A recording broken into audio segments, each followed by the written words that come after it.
Good morning students, एक बार फिर से स्वागत है आपका अपने यूट्यूब चैनल कीप लर्निंग में। तो आज के इस वीडियो में हम बात करेंगे थ्योरम 1.2 के बारे में और साथ ही साथ कुछ एग्जांपल्स भी कवर करने वाले हैं। तो चलिए शुरू करते हैं बिना देरी किए। तो थ्योरम 1.2 क्या कहती है कि let p be a prime number if p divides a square then p divides a where a is a positive integer. इसका मतलब ये है कि मान लीजिए कोई प्राइम नंबर है p, तो हम ऐसे लेट कर लेते हैं let p is equals to कोई प्राइम नंबर हम लेट कर लेते हैं, जैसे मान लीजिए 5। अब ये जो प्राइम नंबर है, लेट p एक प्राइम नंबर मान लिया। If p divides a square, अगर ये प्राइम नंबर जो p 5 माना है हमने, ये a स्क्वायर को डिवाइड कर सकता है। अब a स्क्वायर, a कोई भी पॉजिटिव इंटीजर है, लेट कर लेते हैं a इज इक्वल्स टू मान लीजिए 10 है, तो p जो है a के स्क्वायर को डिवाइड कर सकता है। a स्क्वायर क्या हो जाएगा आपके पास, 10 का स्क्वायर 100। आप देख सकते हैं यहाँ पर क्या आ जाएगा, p डिवाइड्स a स्क्वायर। कैसे p डिवाइड्स a स्क्वायर, कैसे आप a स्क्वायर को डिवाइड करके देख लीजिए p से। a स्क्वायर यानी 100 को p से डिवाइड करेंगे 5 से, तो पूरा डिवाइड हो जा रहा है ना। 5 2 जा 10 यानी 20 आ रहा है, यानी पूरा डिवाइड हो रहा है। तो p डिवाइड्स a स्क्वायर, ये स्टेटमेंट ठीक है। If p divides a square हमने चेक कर लिया, तो अब क्या होना चाहिए नाउ, अब इसके अकॉर्डिंग, थ्योरम के अकॉर्डिंग p डिवाइड्स a, यानी जो a है वो भी p से डिवाइड होना चाहिए, क्योंकि a का स्क्वायर p से डिवाइड हो रहा है, a का स्क्वायर p से डिवाइड हो रहा है, तो a भी p से डिवाइड होना चाहिए। Now a is also divisible bye 5 या p, ऐसे लिख लेते हैं, a is also divisible bye p। तो अभी हमने देखते हैं a डिविजिबल है या नहीं है p से। a आपके पास 10 है, उसको आप 5 से डिवाइड करोगे तो क्या आ जाएगा 2, यानी a भी p से डिवाइड हो रहा है ना। तो इस तरह से ये थ्योरम कहती है कि अगर कोई भी नंबर है उसका स्क्वायर p से डिवाइड हो रहा है, तो वो नंबर भी p से डिवाइड हो जाता है, ठीक है। और ये p जो होगा हमेशा क्या होगा, p be a prime number. p आपको ध्यान रखना है, p क्या हो, एक प्राइम नंबर हो, ठीक है। तो चलिए अब एग्जांपल्स की तरफ बढ़ते हैं इसके। तो हमारे पास एग्जाम्पल 5 है, प्रूव √3 इज़ इर्रेशनल। हमें √3 को इर्रेशनल प्रूव करना है। तो इस तरह के क्वेश्चन में हम क्या करते हैं, सबसे पहले जो भी नंबर हमें दिया है, जैसे √3 दिया है, तो इसको हम रैशनल लेट कर लेते हैं, रैशनल एज्यूम कर लेते हैं। तो मैं यहाँ पर लिखूँगा सबसे पहले कि late us assume √3 is a rational number. Let us assume √3 is a rational number. तो हमने इसको रैशनल नंबर अज्यूम कर लिया। अब आप एक बात जानते हैं कि अगर ये रैशनल नंबर है तो इसको p/q की फॉर्म में लिखा जा सकता है। तो हम क्या करेंगे, late us assume √3 is a rational number, so it can be written as p/q where p and q are co-prime। जहाँ पर p और q क्या होंगे, को-प्राइम होंगे, and q is not equals to 0 और q 0 नहीं होना चाहिए। तो इसको लिख लेते हैं हम, ठीक है। तो ऐसे लिख लेते हैं √3 इज इक्वल्स टू p/q, ठीक है। वो मैंने बता दिया कि p और q आपके क्या होंगे, को-प्राइम होंगे, यानी लोवेस्ट टर्म में लिख रहे हैं हम इसको, p और q को-प्राइम होंगे और q 0 नहीं हो सकता। अब आगे क्या करना है, दोनों तरफ का स्क्वायर कर लेते हैं, स्क्वायरिंग बोथ साइड। दोनों साइड क्या कर लेंगे हम, स्क्वायर कर लेते हैं। तो स्क्वायर करेंगे तो √3 का स्क्वायर हो जाएगा हमारे पास 3, और p अपॉन क्यू का स्क्वायर हो जाएगा p square upon Q square. ठीक, क्रॉस मल्टीप्लाई कर देंगे, क्यू स्क्वायर को इधर, 3 को नीचे भेज देंगे, तो Q square is equals to हमारे पास आएगा p स्क्वायर अपॉन 3। ठीक, तो अब आप यहाँ पर से लिख सकते हो इसमें कि p स्क्वायर को 3 से डिवाइड किया आपने और आपको आंसर मिला क्यू स्क्वायर। तो here p square is divisible by p square is divisible by 3, so p is also divisible by 3। ठीक है, क्योंकि p स्क्वायर डिविजिबल बाई 3 है तो p भी 3 से डिविजिबल होता है। ठीक है, कोई प्रॉब्लम नहीं। तो अब डिविजिबल है तो लेट कर लेते हैं, कैसे डिवाइड हो रहा हो, let p is equals to 3c। मान लीजिए p जो है 3c के इक्वल है फॉर सम इंटीजर c, मतलब c कोई इंटीजर है। जैसे डिविजिबल कैसे होता है मैं आपको यहाँ पर दिखा देता हूँ। देखिए कैसे डिविजिबल है, आपने जो लिखा था यहाँ पर p is also divisible by 3, तो p जो है वो 3 से डिविजिबल था ऐसे करके, तो 3 की टेबल में आ रहा होगा कुछ टाइम्स में, तो हमने मान लिया 3c जैसे c टाइम्स में आ रहा है आपके पास p। ठीक, तो अब इसको लिखते कैसे हो आप, p इज इक्वल्स टू ये होता है डिवाइज़र इनटू ये होता है कोशिएंट और ये होता है नीचे रिमाइंडर, तो p इज इक्वल्स टू आ गया आपके पास 3c। अब ये c कुछ भी इंटीजर हो सकता है ना, 3 की टेबल में 3 2 जा भी हो सकता था अगर p पता होता तब। अब p हमें पता नहीं है तो इसलिए यहाँ सिलेक्ट कर लिया है, तो p is equal to 3c ऐसे आ गया। तो ये हमने लिख दिया p is equal to 3c for some integer c। तो ये वैल्यू अब हम यहाँ p की प्लेस पर रख देंगे। तो हमारे पास क्या था, q square we have q square is equals to p square upon 3। तो यहाँ से लिख देंगे q square is equals to p की जगह लिख देंगे 3c और उसका होल स्क्वायर और अपॉन में आ जाएगा 3। आगे सॉल्व करेंगे, मैं यहाँ कर देता हूँ। ठीक है, q square is equals to 3 का स्क्वायर करेंगे 9c square upon 3 same as it is. 3 से ये कट जाएगा, देखिए 3 से कट जाएगा, 3 3 जा 9, ये 3 को यहाँ डिवाइड में भेज देंगे तो आ जाएगा q square upon 3 is equals to c square. तो यहाँ से भी आप देख सकते हैं, हेयर सेम यही चीज़ मैं लिखूँगा लेकिन ये q के लिए है इस बार, है ना। Here q square is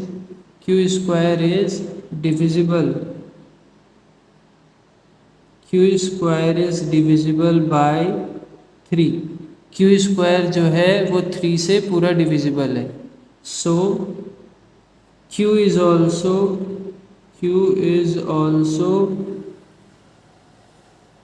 divisible by 3। भाई q स्क्वायर डिविजिबल बाय 3 है तो q भी डिविजिबल बाय 3 होगा। ठीक, अब यहाँ से हमारे सामने दो चीज़ें निकल के आती हैं। ठीक है, कैसे, देखिए हमने अभी ऊपर लिखा था कि √3 को आप p अपॉन क्यू की फॉर्म में लिखते हैं और जहाँ p और q क्या होते हैं आपके पास, को प्राइम होते हैं। क्या होते हैं, को प्राइम। को प्राइम का मतलब ये होता है कि कोई भी ऐसा नंबर नहीं है जो p और q दोनों को डिवाइड कर सकता है। ठीक, ये आपने ऊपर लिखा था, लेकिन जब आपने उसको सॉल्व किया तो आपके पास 3 एक ऐसा नंबर आ गया जो p को भी डिवाइड कर रहा है और वही 3 q को भी डिवाइड कर रहा है। तो ये तो कॉन्ट्राडिक्शन क्रिएट हो रहा है ना, अपनी ही बात रॉन्ग प्रूफ हो जा रही है कि आपने ऊपर तो बोला कि p और q को प्राइम है, यानी वो किसी से उनका कोई कॉमन फैक्टर नहीं होगा, लेकिन अभी आपने नीचे सॉल्व करके लिख दिया कि 3 उन दोनों का कॉमन फैक्टर है। तो ये जो कॉन्ट्राडिक्शन क्रिएट हो रहा है वो इसीलिए हो रहा है क्योंकि आपने यहाँ सपोज ही गलत किया था कि √3 एक रैशनल नंबर है और उसको हम P/Q की फॉर्म में लिख सकते हैं। ये सपोज ही गलत किया था आपने, अज्यूम ही गलत किया था। तो अब इसी चीज़ को हम क्या लिखेंगे, इसी चीज़ को हम आगे क्या लिखेंगे, हमने यहाँ क्या लिखा कि here Q² is divisible by 3, so Q is also divisible by 3। तो यहाँ लिख लेंगे हम now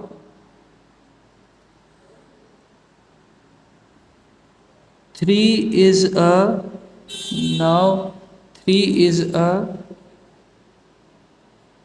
common factor, 3 is a common factor of P and Q। आपके सामने क्या आया, 3 एक कॉमन फैक्टर आ गया P और Q दोनों के लिए, है ना। 3 is a common factor of P and Q। तो this contradicts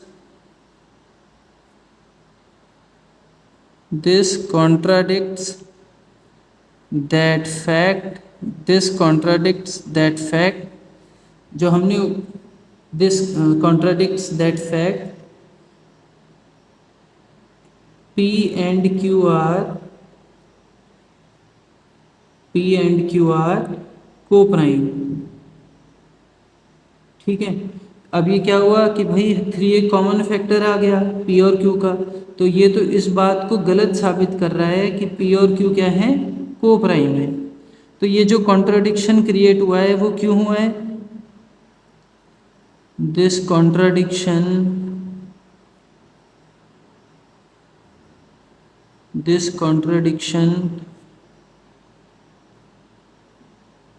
arise because of our wrong assumption।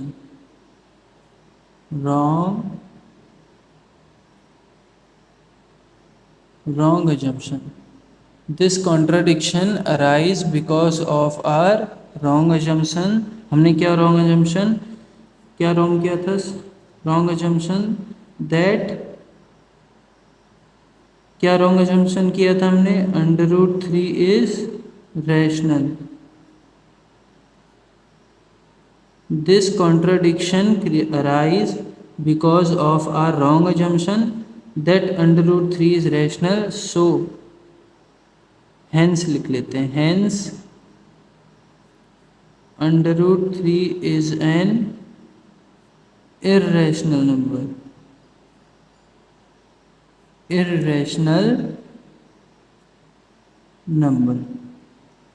तो इस तरह से हमने अपने क्वेश्चन को करना है। ठीक, तो हमने एक बार और देख लेते हैं क्या किया हमने। सबसे पहले हमने उसको रैशनल लेट कर लिया, रैशनल एज्यूम कर लिया लेट। उसके बाद अगर वो रैशनल है तो उसको P/Q की फॉर्म में लिख सकते हैं जहाँ पर P और Q को प्राइम होंगे। ठीक है, हमने लिख लिया। फिर स्क्वायरिंग बोथ साइड किया। स्क्वायरिंग बोथ साइड करने के बाद एक रिजल्ट हमारे पास आया कि P² इज डिविजिबल बाई 3, कि P² 3 से डिवाइड होता है, तो P भी डिविजिबल बाई 3 होगा। तो देख लिया हमने, ठीक है। तो P कैसे डिवाइड होगा 3 से, तो P = 3 से हमने पुट कर दिया यहाँ पर।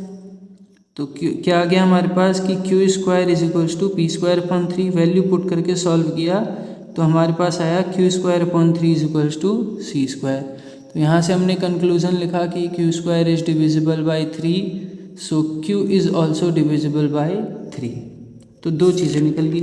फिर 3 is a common factor of P and Q। 3 एक कॉमन फैक्टर आ गया P और Q का, जो एक कॉन्ट्राडिक्शन, जो इस बात को कॉन्ट्राडिक्ट करता है कि P और Q क्या हैं, को प्राइम है।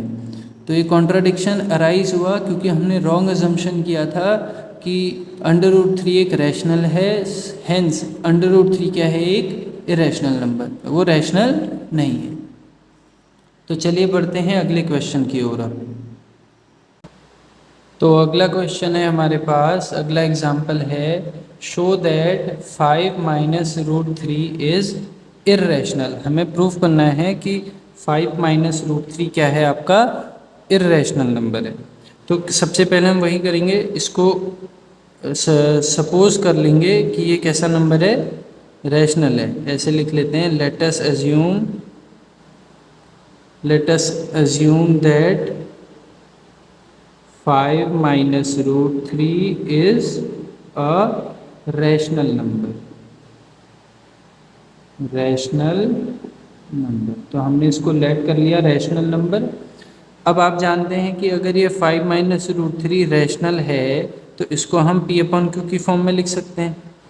तो लिख लेंगे 5 minus root three is equals to P upon Q, where P and Q are integers. ऐसे लिख लेते हैं, को prime integers I N T and q is not equals to 0। ठीक, जहाँ पर p और q क्या होंगे, को प्राइम इंटीजर्स हैं और q 0 नहीं हो सकता। ठीक है जी। अब अगले स्टेप में क्या करेंगे, हम रूट थ्री को सेपरेट करेंगे जी। रूट थ्री को सेपरेट करने का मतलब है आप रूट थ्री को राइट हैंड साइड में भेज दीजिए।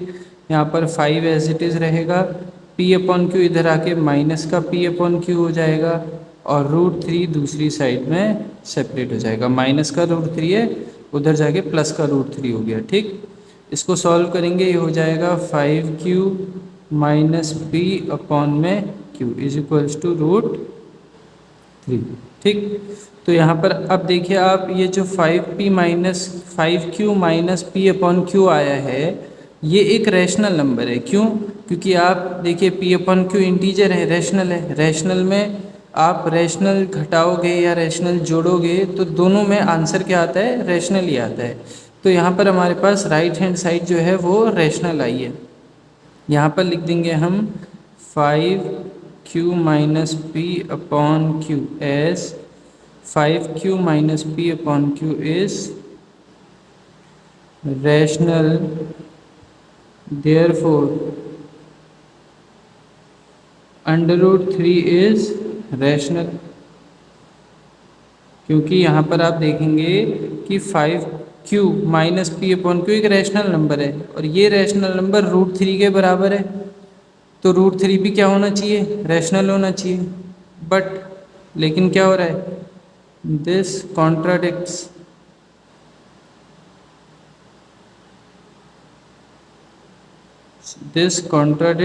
that fact that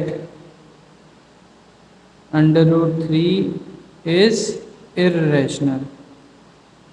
ये इस बात को कॉन्ट्राडिक्ट करता है कि अंडर रूट थ्री क्या होता है, एक इर्रेशनल नंबर होता है ना। But this contradicts that fact that under root three is irrational. हम जानते हैं पहले से कि अंडर रूट थ्री इर्रेशनल है, वो किसी भी रैशनल नंबर के बराबर नहीं हो सकता। या फिर हम ऐसा कह सकते हैं कि अंडर रूट थ्री एक इर्रेशनल नंबर है, तो यहाँ भी जो वैल्यू आनी चाहिए थी वो इर्रेशनल होनी चाहिए थी। ठीक, तो सो our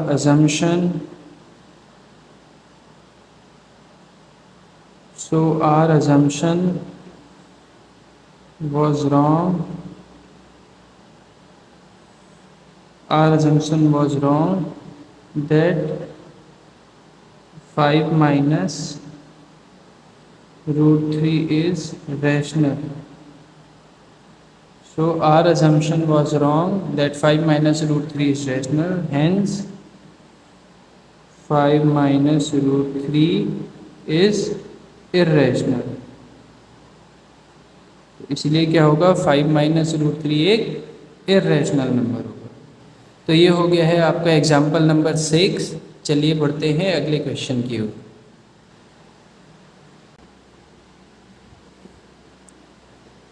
तो नेक्स्ट एग्जाम्पल है हमारे पास, show that 3 root 2 is irrational. हमें प्रूव करना है कि 3 रूट 2 एक इर्रेशनल नंबर होता है।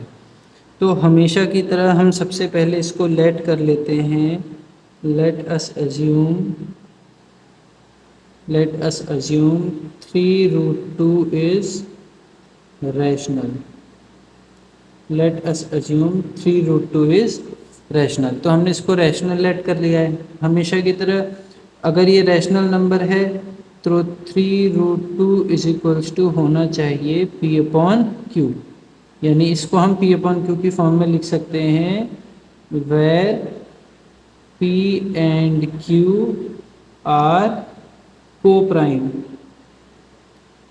Prime integers. where p and q are co-prime integers and q is not equals to 0। p और q को प्राइम इंटीजर्स होंगे और q is not equals to 0। अब इसको सॉल्व सिंप्लीफाई करेंगे तो √2 इज इक्वल टू आ जाएगा p अपॉन 3q। अब यहीं पर ही हमारा आधा क्वेश्चन सॉल्व हो गया। अब इसके आगे हमें लिखना है कि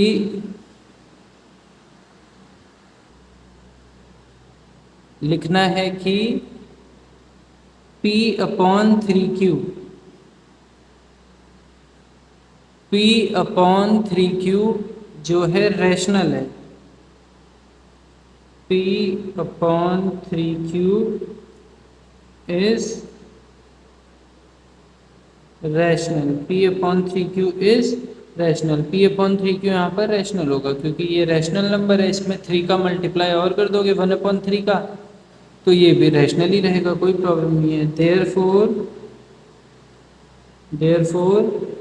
√2 इज रैशनल भाई। 3p upon q, p upon 3q, p upon 3q अगर रैशनल है तो रैशनल नंबर इधर भी रैशनल है तो यहाँ √2 भी क्या होना चाहिए, रैशनल होना चाहिए, ठीक। बट लेकिन क्या है, but this contradicts that √2 is irrational, कि √2 क्या होता है, इर्रेशनल नंबर होता है। सो हेंस जो ये आपका नंबर है पूरा 3√2 is irrational, hence 3√2 is irrational। इसलिए 3√2 क्या हो जाएगा, एक irrational नंबर हो जाएगा।